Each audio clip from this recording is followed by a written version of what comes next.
Hello everyone, welcome back to my channel biology with Sonu. आज हमारा जो है 100 डेज़ चैलेंज का डे 1 है, जिसमें हम जो टॉपिक स्टार्ट कर रहे हैं that is cell the unit of life. ठीक है। और इससे पहले कुछ जो टॉपिक्स हमारे हो चुके हैं, जैसे कि ह्यूमन फिजियोलॉजी, हमने काफ़ी सारे टॉपिक्स उसमें कंप्लीट कर लिए हैं। इसके अलावा लोअर बॉटनी कंप्लीट कर ली है, प्लांट मॉर्फोलॉजी हो चुकी है। तो वो सारे प्रीवियस वीडियोज़ की मैंने प्लेलिस्ट बना दी है, आप उसको वहाँ से जा कर के रिकॉर्डेड वीडियो को देखेंगे।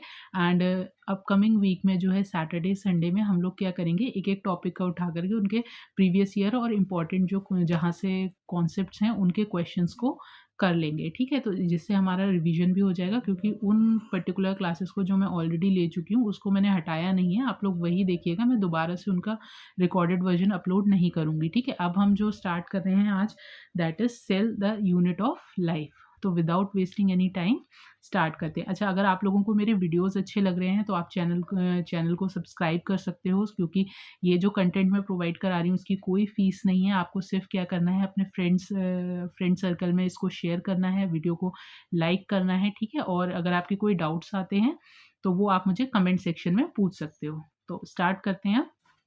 सबसे पहले तो देखो, cell the unit of life. तो अगर हम बात करें तो सेल की डिस्कवरी किसने करी थी?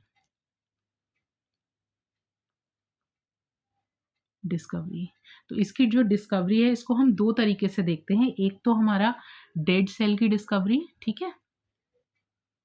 आप लोग साथ-साथ में नोट्स भी बना सकते हो। डेड सेल, ठीक है? और दूसरा हम देखते हैं लिविंग सेल की डिस्कवरी किसने करी थी। दोनों ही तरीके से क्वेश्चन पूछा जा सकता है, इसलिए हम दोनों को ही साथ में लेके चलेंगे। तो अगर हम डेड सेल की बात करें तो डेड सेल की जो डिस्कवरी करी थी, वो रॉबर्ट हुक ने करी थी। रॉबर्ट हुक ने, ठीक है? ईयर ध्यान रखिएगा, ईयर बहुत इंपॉर्टेंट है, 1665 में। और इन्होंने जो थी डेड सेल की डिस्कवरी करी थी, और कौन-सा सेल था? कॉर्क सेल था, ठीक है? कॉर्क सेल, या इसको हम क्या बोलते हैं? क्वेर्कस सुबर, ठीक है? और ये जो साइंटिफिक नेम है ये किसका है? इंडियन ओक प्लांट का, ठीक है? अच्छा, एक चीज़ और पूछता है, रॉबर्ट हुक की बुक का नेम भी पूछता है, उसको भी आप यहीं पर ही लिख लीजिए। इनकी जो बुक थी उसका नेम था माइक्रोग्राफिया, ठीक है? अब अगर लिविंग सेल की बात करें हम, तो लिविंग सेल की डिस्कवरी किसने करी थी? एंटनी वॉन ल्यूवेनहॉक ने,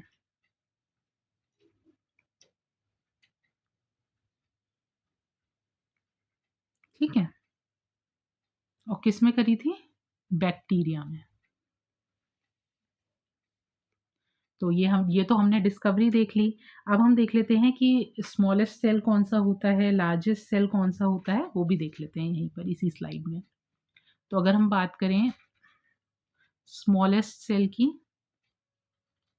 ठीक है? तो स्मॉलेस्ट सेल कौन-सा होता है? माइकोप्लाज़्मा, माइकोप्लाज़्मा, या इसी को हम और क्या बोल देते हैं? PPLO, pleuro pneumonia like organism, ठीक है? लार्जेस्ट की बात करें अगर,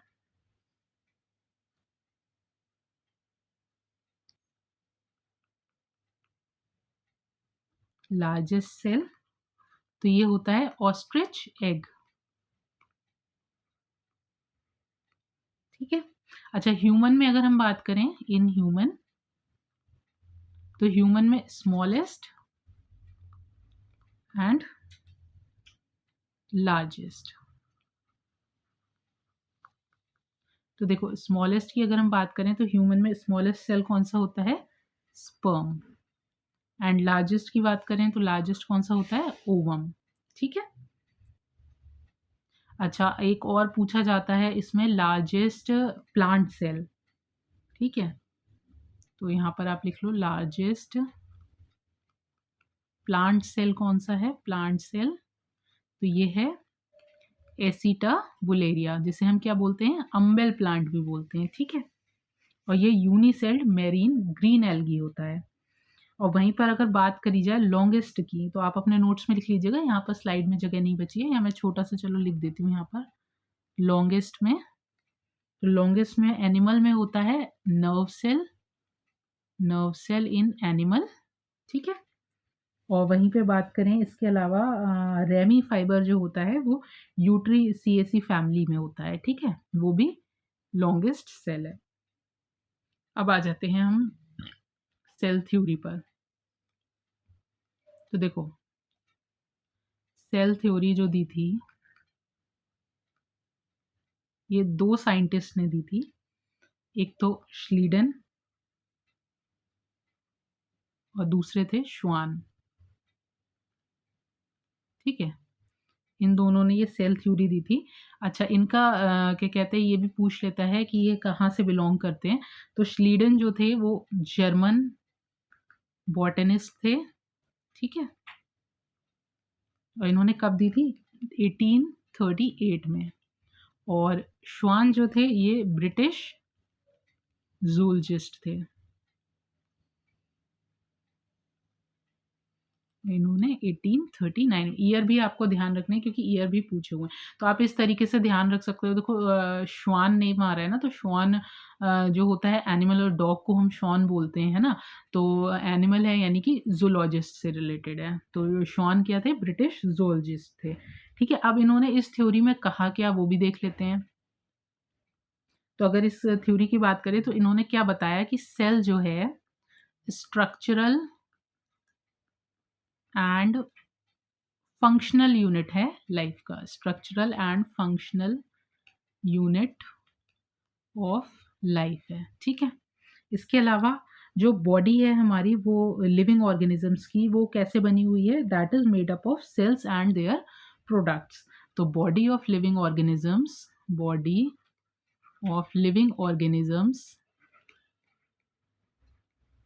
is made up of cells and their products, ठीक है? अच्छा, ये तो हमने देख लिया कि सारे जितने भी लिविंग ऑर्गेनिजम्स हैं उनकी बॉडी किससे बनी हुई है? सेल एंड उनके प्रोडक्ट से बनी हुई है। और सेल क्या है? एक स्ट्रक्चरल एंड फंक्शनल यूनिट है लाइफ का। बट कुछ एक्सेप्शंस भी होंगे, है ना? तो इसमें एक्सेप्शन में क्या आ जाता है? एक्सेप्शन में आ जाता है हमारा viruses are the exception of cell theory. इसके अलावा वायरॉइड्स एंड प्रियॉन्स, ठीक है? बट जनरली क्वेश्चन जो पुट अप हुआ है वो वायरसेस से ही हुआ है, कि जो है इसमें सेल थ्योरी का एक्सेप्शन क्या है, तो वो आपका आंसर वायरसेस ही रहता है, ठीक है? ये तो हो गई सेल थ्योरी। अब इसके बाद सेल थ्योरी का जो है मॉडिफाइड वर्जन भी एक आया था, जो किसने दिया था? रुडोल्फ वर्काउ ने दिया था। इसको हम क्या बोलते हैं? Modern cell theory. Modern cell theory है। इसके और भी नेम्स हैं, जैसे कि यहीं पर ही, चलो ऐसे स्लैश लगा के मैं लिख दे रही हूँ। इसी को हम अगर मॉडिफाइड सेल थ्योरी पूछा जाएगा तो भी यही सेम चीज़ है, ठीक है? मॉडिफाइड सेल थ्योरी, या फिर इसको हम क्या कह सकते हैं? सेल लीनिएज थ्योरी भी इसी का नाम है। सेल लीनिएज ए है ये थ्योरी, ठीक है? सेल लीनिएज थ्योरी, या फिर इसी को हम final shape to cell theory भी बोलते हैं। Final shape to cell theory से पूछा जाएगा तो भी रॉडल्फ वर्काउ हैं। या इसके अलावा अगर आपसे पूछा जाता है कि ये स्टेटमेंट किसने दिया था? ओमनिस सेल्यूला ई सेल्यूली, तो ये भी रॉडल्फ वर्काउ की मॉडर्न सेल थ्योरी से ही रिलेटेड है, ठीक है? तो यहाँ पर आप लिख सकते हो रॉडल्फ वर्काउ, ठीक? और इनकी बुक का क्या नेम है? बुक का नेम भी पूछा हुआ है प्रीवियस ईयर में, तो बुक का नेम भी लिख लो आप। सेल्यूलर पैथोलॉजी, सेल्यूलर पैथोलॉजी, ठीक है? और ये सेल, इन्होंने मॉडर्न सेल थ्योरी दी कब थी? 1885 में, 1885 में, ठीक है? और ये इस जो स्टेटमेंट है ओमनिस सेल्युला ई सेल्युली, इसका मीनिंग क्या होता है? इसका मीनिंग होता है new sales arise from division of pre existing cells. यहाँ पर आप लिख सकते हो new sales arise from division of pre-existing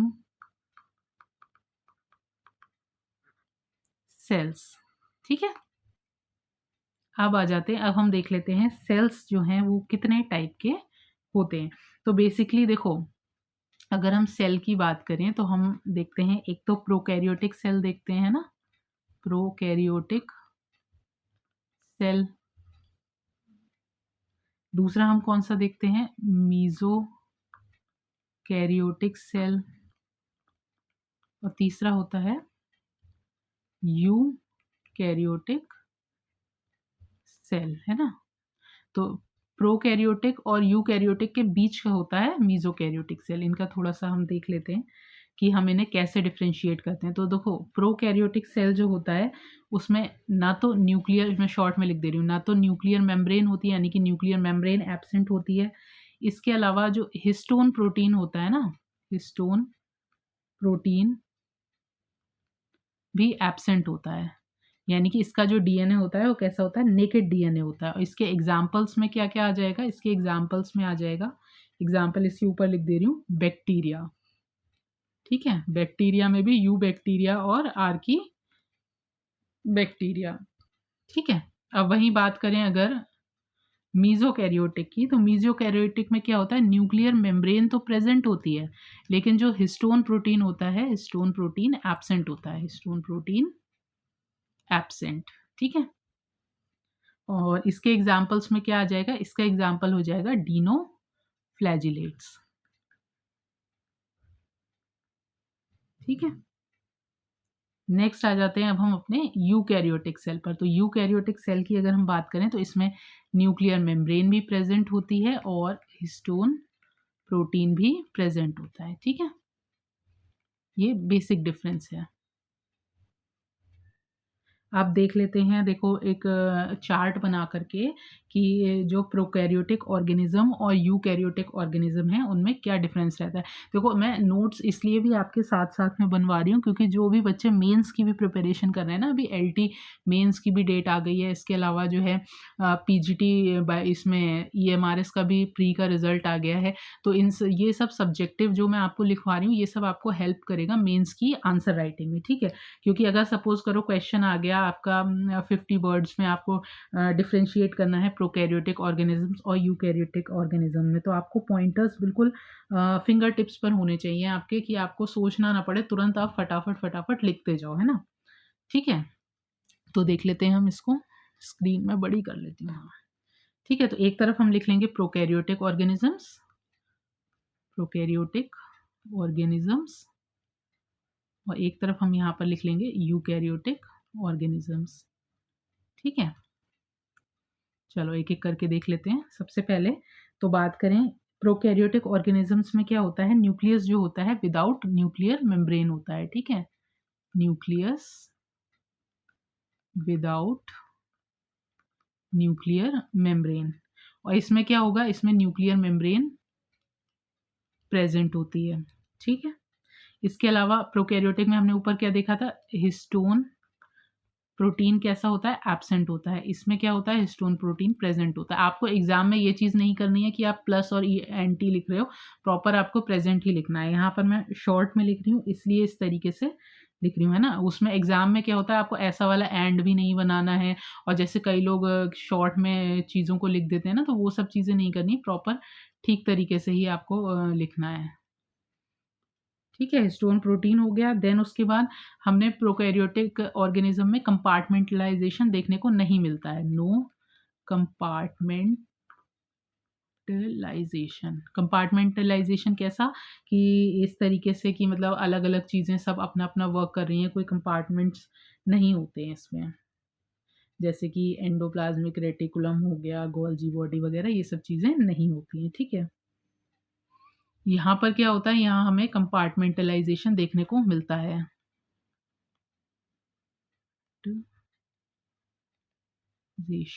present. ठीक है, वहीं बात करें प्रोकैरियोटिक की, तो इसमें जो जितनी भी मेम्ब्रेन बाउंड सेल ऑर्गेनेलीज होती हैं सब एब्सेंट होती हैं। तो यहाँ पे लिखो मेम्ब्रेन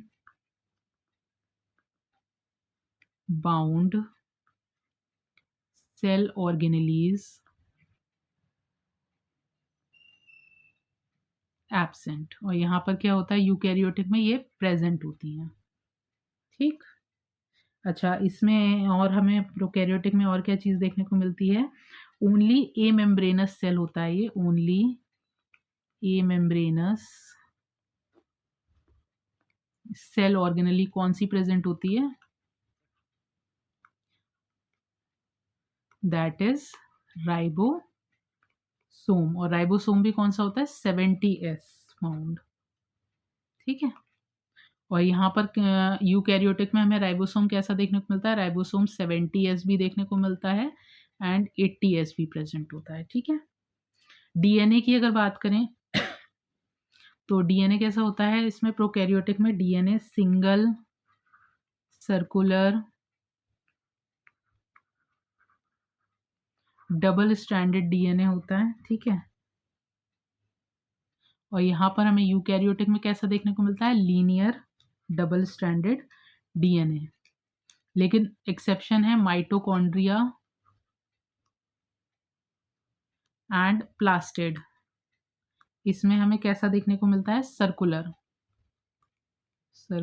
डबल स्ट्रैंडेड डीएनए। ठीक है, अच्छा, इसके अलावा प्रोकैरियोटिक में हमें एक कंडीशन और देखने को मिलती है पॉलीराइबोसोम की, यानी कि पॉलीराइबोसोम एक एमआरएनए पर इस तरीके से काफ़ी सारे राइबोसोम्स जो होते हैं वो इस तरीके से अटैच होते हैं। ठीक है, तो इसे हम क्या बोलते हैं, पॉलीराइबोसोम कंडीशन। और यहाँ पर कैसे होते हैं, यहाँ पर राइबोसोम मोनोराइबोसोम होते हैं, यानी कि एक एमआरएनए से एक ही राइबोसोम अटैच होगा। ठीक, तो ये हमारा क्या हो गया, डिफरेंस हो गया। अगर जैसे 50 वर्ड्स में आता है लिखने के लिए तो आप ये सारे पॉइंट्स को इस तरीके से अच्छे से लिख सकते हो। अब नेक्स्ट आ जाते हैं हम लोग, अब देख लेते हैं यूकैरियोटिक एनिमल्स, यूकैरियोटिक ऑर्गेनिजम्स। ठीक है, यूकैरियोटिक में कौन कौन से ऑर्गेनिजम्स आ जाते हैं, तो देखो यूकैरियोटिक ऑर्गेनिजम्स में प्रोटिस्टा आ जाता है। प्रोटिस्टा कैसा है, यूनिसेल्यूलर यूकैरियोट है। ठीक है, इसके अलावा फंजाई आ जाती है। ठीक है, और एनिमेलिया किंगडम आ जाती है पूरी, एनिमेलिया एंड प्लांटी। ठीक, ये सब क्या है, ये सब यूकैरियोटिक है। अच्छा, एक डिफरेंस और आ जाता है, अगर हमसे एनिमल सेल और प्लांट सेल में डिफरेंस पूछ लेता है तो वो भी हम एक यहीं पर ही देख लेते हैं, बेसिक डिफरेंस जो आप लिख सकते हो अपने एग्जाम में। तो यहाँ पे देखो डिफरेंस एनिमल सेल। ठीक है, और बाकी डायग्राम तो आपको बनाना ही है ना, मैं यहाँ पर डायग्राम बना करके अननेसेसरी का टाइम कंज्यूम नहीं करूँगी। वो आप लोग क्या करोगे, आप लोग नेट से जो है आपको क्लियर डायग्राम मिल जाएगा, वो आप वहाँ से देख सकते हो। ठीक है, तो देखो एनिमल सेल में क्या होता है, सेल वॉल एब्सेंट होती है। ठीक है, सबसे पहला डिफरेंस तो यही है, एनिमल सेल में सेल वॉल एब्सेंट है, और यहाँ पर सेल वॉल प्लांट सेल में प्रेजेंट होती है, सेल वॉल प्रेजेंट। और कहाँ एब्सेंट होती है, except gametes and spores, gametes और स्पोर्स में सेल वॉल नहीं होती है, बाकी सब प्लांट सेल में सेल वॉल प्रेजेंट होती है। इसके अलावा दूसरा क्या चीज़ है, वैक्यूल जो होता है एनिमल सेल का, वो कैसा होता है, ये इसको इस तरीके से ना लिख करके ना, रुको एक मिनट,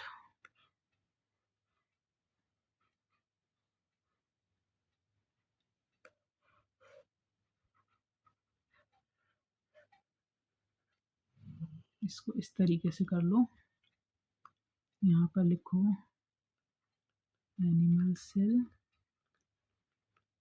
यहाँ पे लिखो प्लांट सेल। ठीक, और यहाँ पर एक कॉलम में हम हेडिंग की तरह लिख लेंगे जैसे कि सेल वॉल। ठीक, तो इसमें एब्सेंट में क्रॉस लगा दे रही हूँ, प्रेजेंट में मैं टिक लगा दे रही हूँ, और यहाँ पर एक्सेप्ट गैमीट्स एंड स्पोर्स। ठीक, दूसरा पॉइंट क्या हो गया, ये तो पहला पॉइंट हो गया। दूसरा पॉइंट हो जाएगा हमारा वैक्यूल। ठीक है, तो एनिमल सेल में कैसा होता है, वैक्यूल स्मॉल होता है, और इसमें कैसा होता है, लार्ज एंड सेंट्रल। ठीक है, सेंटर में होता है, लार्ज वैक्यूल होता है। फिर तीसरा पॉइंट हमारा हो जाएगा सेंट्रोसोम। ठीक है, डिफरेंस तो बहुत सारे हैं, बट आपको क्योंकि टाइम उसमें आपको जो है वर्ड्स की लिमिट होगी, तो आप जो मेन इंपॉर्टेंट एक तरीके से हम कह सकते हैं पॉइंट्स हैं उनको लिखेंगे। तो सेंट्रोसोम एनिमल सेल में प्रेजेंट होता है, इसमें एब्सेंट होता है।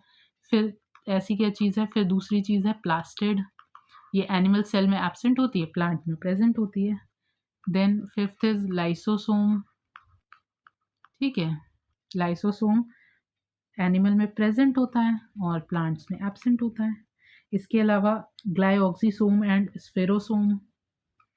एक आप इसे 6 और 7 करके लिख सकते हो, मैं एक ही साथ लिख दे रही हूँ, ग्लाइऑक्सीसोम एंड स्फेरोसोम। तो ये किसमें, ये प्लांट में प्रेजेंट होते हैं, एनिमल में एब्सेंट होते हैं। ठीक है, तो ये हो गए हमारा एक बेसिक डिफरेंस एनिमल सेल और प्लांट सेल। और इसी के साथ में आप जो है अपना डायग्राम बनाओगे तो आपको इसमें ऑलमोस्ट पूरे मार्क्स मिल जाए। फिर कहाँ एग्जामिनर जो है मार्क्स को डिडक्ट करेगा। ठीक है, नेक्स्ट आ जाते हैं। नेक्स्ट देख लेते हैं, हमने सेल वॉल देखी कि प्लांट सेल में सेल वॉल प्रेजेंट होती है। अब सेल वॉल भी देख लेते हैं कि कौन से उसमें ऑर्गेनिज्म में किस तरीके की सेल वॉल प्रेजेंट है ना। तो सबसे पहले तो सेल वॉल होती क्या है, आउटर मोस्ट बाउंड्री होती है ये। ठीक है, अगर हम बात करें बैक्टीरिया की, तो बैक्टीरिया में किस तरीके की सेल वॉल हमें देखने को मिलती है, तो बैक्टीरिया में यू बैक्टीरिया की अगर हम बात करें, तो यू बैक्टीरिया में हमें पेप्टिडोग्लाइकन, पेप्टिडोग्लाइकन या फिर हम कह सकते हैं इसी को म्यूरिन। ठीक है, जो कि किसका, नैग प्लस नेम से जुड़ करके बना होता है। इनके बीच में बॉन्ड कौन सा होता है, बीटा 1,4 ग्लाइकोसिडिक बॉन्ड होता है। ये क्या है, एन एसिटिल ग्लूकोजामाइन और एन एसिटिल म्यूरेमिक एसिड। ठीक है, वहीं बात करें अगर आर्की बैक्टीरिया की, तो आर्की बैक्टीरिया की जो सेल वॉल होती है वो किससे बनी होती है, वो स्यूडो पेप्टिडोग्लाइकन से, स्यूडो पेप्टिडोग्लाइकन। ठीक है, या इसी को हम और क्या बोल देते हैं, स्यूडो म्यूरिन बोल देते हैं। ठीक है, ये किस तरीके से, नैग प्लस नेट की बनी होती है।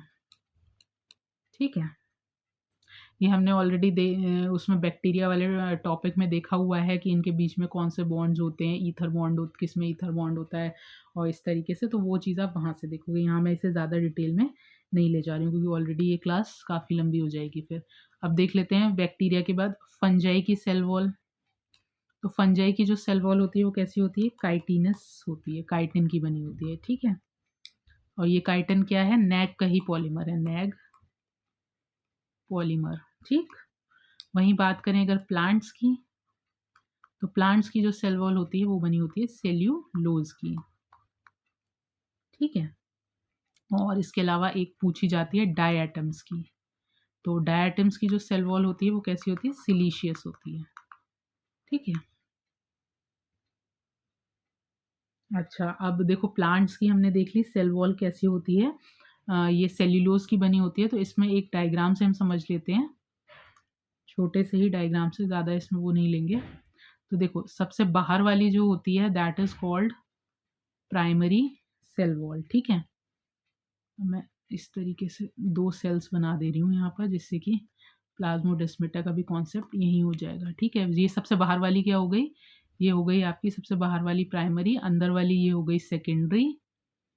ठीक है, जो रेड कलर से मैंने बनाई है ये हो गई सेकेंडरी, एंड इसके अंदर जो हो गई वो हो गई आपकी टर्शियरी सेल वॉल। ठीक,